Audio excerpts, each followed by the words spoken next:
Halo teman-teman, kembali lagi dengan channel ini.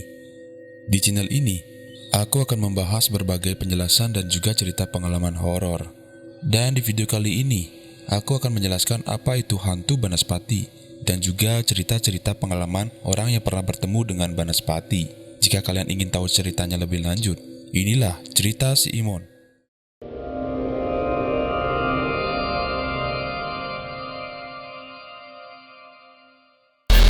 Banaspati merupakan sebutan bagi hantu atau roh jahat dengan ilmu hitam tingkat tinggi yang memiliki wujud seperti api. Sosoknya bisa mengambil bentuk bola api atau pusaran api. Hantu ini biasanya terbang rendah dari satu tempat ke tempat lainnya dengan mengambil rupa layaknya bola api atau pusaran api yang menyala-nyala. Akan tetapi, banyak juga di kalangan masyarakat yang memiliki versinya masing-masing untuk penyebutan sosok ini. Ada sedikit cerita saat menjelang hari raya Nyepi. Kita sebut saja Pak Gede, ditemani kerabatnya bertugas menuju pelosok desa yang berinisial B di Pulau Bali. Pak Gede ini merupakan petugas keamanan desa atau bisa disebut dengan pecalang. Dan mereka berdua berjaga-jaga. Akan tetapi, saat suasana sudah menjelang malam, ia pun harus kembali ke Balai Banjar untuk berkumpul dan menunggu diberi arahan kembali oleh kepala lingkungan setempat. Saat mereka hendak kembali, sambil jalan Pak Gede melihat pemandangan langit yang begitu cerah dan gelap, dan ditemani adanya banyak bintang karena tidak ada lampu penerang saat itu. Sembari mereka juga mengobrol ringan pada saat itu. Akan tetapi, tiba-tiba Pak Gede dikagetkan dengan api besar yang menyala di pohon mangga sebelah jalan.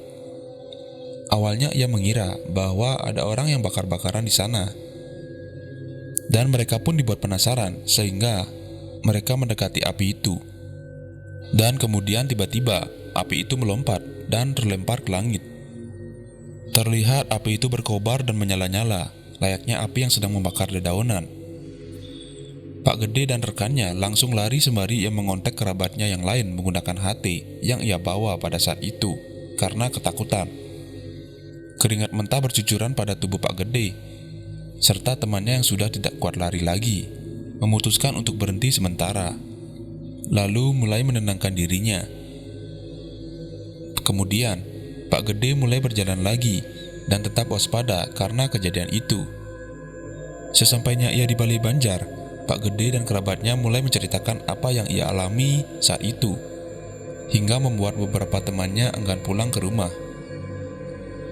Jadi menurutku mungkin saja Pak Gede ini tidak sengaja berpapasan dengan Banaspati, karena sangat rawan jika kita pergi ke tempat sepi saat malam hari, apalagi hingga ke pelosok-pelosok desa. Dan banyak juga sebagian masyarakat menceritakan bahwa pernah melihat perang leak dan juga pertempuran api di langit saat hari raya Nyepi. Selain itu ada juga seorang kakek-kakek yang pernah bercerita lantang di tempat makan yang pernah dibuntuti Banaspati. Jadi ceritanya begini.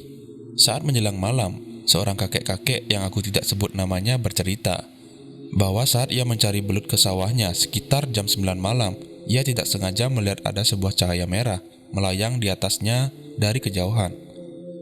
Awalnya kakek ini tidak peduli dengan hal itu, karena ia sibuk mencari belut guna untuk ia makan besok pagi. Akan tetapi, saat lama kemudian, kakek itu melihat ke atas lagi bahwa cahaya itu sudah hilang. Akan tetapi, selang beberapa lama, ia tidak sadar bahwa di belakangnya ada sebuah kepala tengkorak yang melayang-layang dengan dibaluti kobaran api. Hal ini justru membuat ia langsung kaget dan berlari lalu meninggalkan senternya di sawah tersebut. Sehingga kakek itu saat ini jika harus pergi ke sawah, tetap meminta anaknya untuk mengantarkannya dan tidak berani sendiri. Maka dari sanalah aku bisa menyimpulkan bahwa menurutku hantu Banaspati ini sangat senang mengganggu manusia. Akan tetapi kita tidak perlu khawatir dengan makhluk ini. Intinya kita tetap rajin berdoa kepada Sang Maha Kuasa dan memperkuat iman kita agar kita tidak diganggu. Nah teman-teman, dari cerita di video ini kalian boleh percaya maupun tidak, karena cerita ini aku dapatkan langsung dari yang mengalaminya. Bila ada kesalahan penjelasan maupun ucapan, aku mohon maaf. Sekali lagi, bila kalian suka dengan video-video di channel ini, silahkan subscribe ya. Dan jangan lupa nyalakan loncengnya agar kalian tidak ketinggalan video baru dari channel ini. Sekian dan terima kasih.